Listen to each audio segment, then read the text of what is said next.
por centésima vez Toledo reiteró que no es socio de Humala y que mantiene su independencia. Permíteme que me ría. No es socio, pero pone ministros como Pedraza, ¿no? No es socio, pero pone embajadores en Italia y en Honduras. No es socio, pero pone los votos para que Gana Perú siga mandando en el Congreso, ¿no? Este cinismo de Alejandro Toledo me hace recordar un viejo chiste de un ladrón que se mete en una granja y se roba un chancho y lo pone sobre su hombro. Y cuando va corriendo, lo pesca el granjero y dice, ¡alto ahí! No, baje mi chancho. Y el tipo le dice, ¿cuál chancho? El que tiene en el hombro. ¡Ay, un chancho en mi hombro! ¡Qué horror! ¿Cómo llegó, no? Algo semejante es lo de Alejandro Toledo. ¿Usted está en alianza con el señor? No, dice, no, de ninguna manera. ¿No? Da la impresión que el señor Toledo pensase que todos los peruanos son idiotas, ¿no? Sí, tiene el chancho en el hombro, ¿no? Bueno, y el nuevo presidente del Consejo de Ministros, el señor Jiménez Mayor, afirmó nuevamente que el gobierno, mejor dicho, afirmó ahora que el gobierno evalúa levantar el estado de emergencia en Cajamarca, porque, y eso es lo que repitió, una vez más, su gabinete es el gabinete del diálogo. Repite, por tanto, la deslealtad que ha tenido ya con el anterior gabinete. Si este gabinete es el del diálogo, se tiene que entender que el anterior era el del no diálogo o del de la confrontación. Y esa afirmación es falsa, es demagógica y es desleal y además, por supuesto, injusta. Hacerlo además cuando Santos, o sea, el levantar el estado de emergencia como probablemente harán, cuando Santos y otros delincuentes acaban de desafiar por enésima vez también a la autoridad del gobierno, realizando actos que están estrictamente prohibidos en estado de emergencia, no es sino mostrar más debilidad y atentar contra el principio de autoridad que tiene que defender cualquier gobierno. Recuerden que lo hemos advertido, cuando se sigan multiplicando los actos vandálicos y delictivos de los radicales a lo largo y ancho del Perú en las próximas semanas y meses. Recuerden que lo hemos anunciado. Y hablemos claro, Rafael. Lo que diga el presidente de la República, el ministro del Interior, el presidente del Consejo de Ministros sobre el estado de emergencia, no tiene ninguna importancia, Nada. Porque el señor Gregorio Santos, presidente de facto de este país, ha decretado la derogación del estado de emergencia y hace todos los días lo que se le da su gana en Cajamarca. Se ríe. Y se ríe de este gobierno de papel y de este presidente veleta que tenemos. Exacto. Oye, y después el señor Obama, presidente de los Estados Unidos, ha dicho que lamenta la imagen que proyecta Venezuela al haberse retirado, al haber iniciado su retiro de la Corte Interamericana de Derechos Humanos.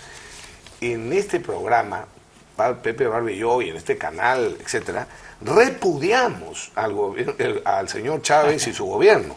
Sin embargo, eso no nos va a impedir hacer ver el cinismo con que actúa Estados Unidos en esta materia. Estados Unidos, para que lo sepan, nunca ha formado parte, ni ha firmado ningún tratado, convenio, acuerdo, convención sobre derechos humanos. No ha firmado, por supuesto, el Tratado Universal de Derechos Humanos, no ha firmado el Pacto de San José, no ha firmado el Tratado de Roma.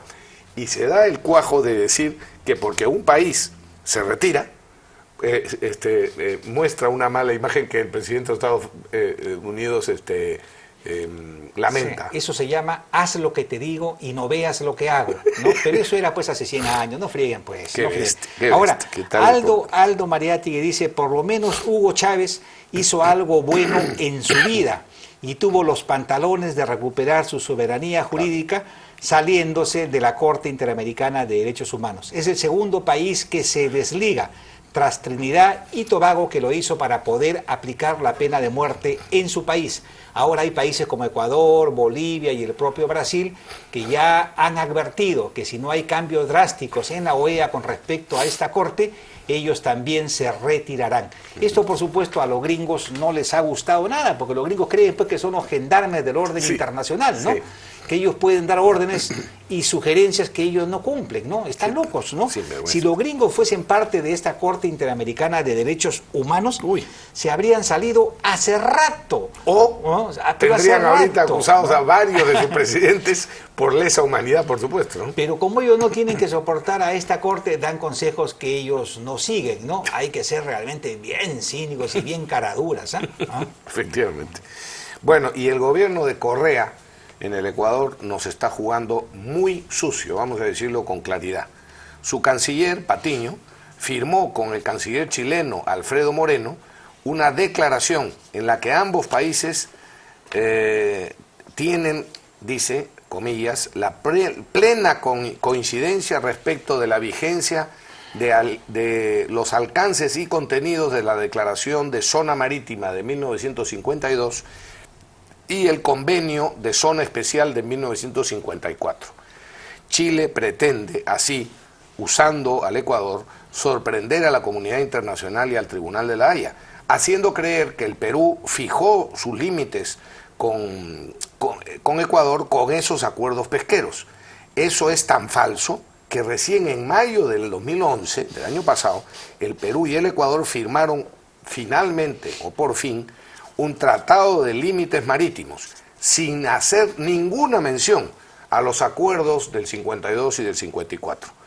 Lo que hicimos con Ecuador no lo pudimos hacer con Chile en las negociaciones bilaterales, porque Chile se negó a seguir negociando un tratado de límites y por eso fuimos a La Haya. Después de que el canciller chileno de entonces le dijera al nuestro, a ver, denúncienos pues ante La Haya a ver si pueden. Bueno, eso es lo que hicimos, a pedido de ellos. Así que hoy, que no reclamen. Y dado lo excelentemente bien que le va a Javier Díaz-Canseco en la Bolsa de Valores de Lima, Mauricio Mulder anunció que seguirá su ejemplo y que invertirá su platita, ¿no?, especulando en la bolsa, ¿no? Está bien, ¿no? Luego dice que tal como va Javier Díaz-Canseco ya podría reemplazar a Castilla en el Ministerio de Economía, aunque no dejó de manifestar su extrañeza por la que un marxista apocalíptico de pronto se ha convertido en un especulador en la bolsa. Lo que no sabe Mauricio es que también podría pedirle consejo no solo sobre asuntos financieros, sino también sobre asuntos hoteleros, en el cual le va también muy bien a Javier Díaz-Canseco en Puno, tiene su hotel, ¿no? No sé si paga el sueldo mínimo vital, pero me imagino que sí, ¿no? Pero le espero que pague bastante más. Ahora, estas ideas financieras no se le ocurren por si acaso a Javier Díaz-Canseco cuando visita Huaycán o cuando camina por los arenales de Villa El Salvador. Estas ideas se le ocurren cuando está en su casa de playa con piscina incrustada en la peña mirando el horizonte. Ahí se le ocurren estas ideas y por supuesto que le va bien, ¿no? Y nos alegra que le vaya bien, ¿no? Pero no hay que ser cínico. Sí, porque nosotros no somos envidiosos. Pero no hay que ser cínico. Claro. Pues. Javier Díaz-Canseco podrá decir que es marxista y podrá seguir diciendo que es revolucionario, pero para mí es simplemente un vividor del sistema, ¿no? Y bueno, la otra cosa que también podría hacer cualquier congresista es tener conflictos de interés y presentar proyectos de ley que lo beneficien personalmente y a sus familiares directos y recurrir a la defensa jurídica del caviar, además ex abogado después de su fracaso de la Católica, ¿no?, el doctor Avendaño, que resulta que ha emitido entre comillas, un sustento jurídico en defensa de la actuación irregular, antiética, con conflicto de interés que ha tenido Javier Díaz-Canseco, cosa que está investigando la Comisión de Ética del Congreso, porque este doctor Avendaño lo exculpa y lo justifica en todo su proceder. Claro, así actúan ellos en conjunto. Y a quien no se puede disculpar es al señor Carlos Boloña, La Procuraduría Anticorrupción embargó ayer parte de los bienes del exministro fujimorista Carlos Bologna, debido a que mantiene con el Estado una deuda por concepto de reparación civil. Esto como consecuencia de la CTS de los 15 millones de dólares que le pagaron a Vladimiro Montesinos para que se vaya del país tranquilo. Y por esto él fue sentenciado por los delitos de falsedad ideológica, peculado y asociación ilícita. En este caso, Bologna fue bien sentenciado y como no ha cumplido con pagar la reparación civil, el embargo está plenamente justificado, ¿no? Sí, yo estoy de acuerdo y en ese caso, así como critiqué los embargos, perdonen, pretendidos a Susana Iguchi, por cosas que en todo caso le corresponden a Alberto Fujimori, y a la esposa de Alberto Curi, por cosas que le corresponden a Alberto. En este caso, efectivamente, legalmente tiene razón el procurador. Ahora, respecto de que el fallo fue emitido, voy a decir lo que pienso del fallo, aunque respeto el fallo, por supuesto, como en todo, hay que respetarlo. Pero es evidente que Bologna no formó una organización para cometer delitos. Lo que le pasó a Bologna en ese momento es que la presión era que había que salir de Montesinos. Y Montesinos puso la condición de que le pagaran esa cantidad como indemnización por sus servicios prestados a la nación.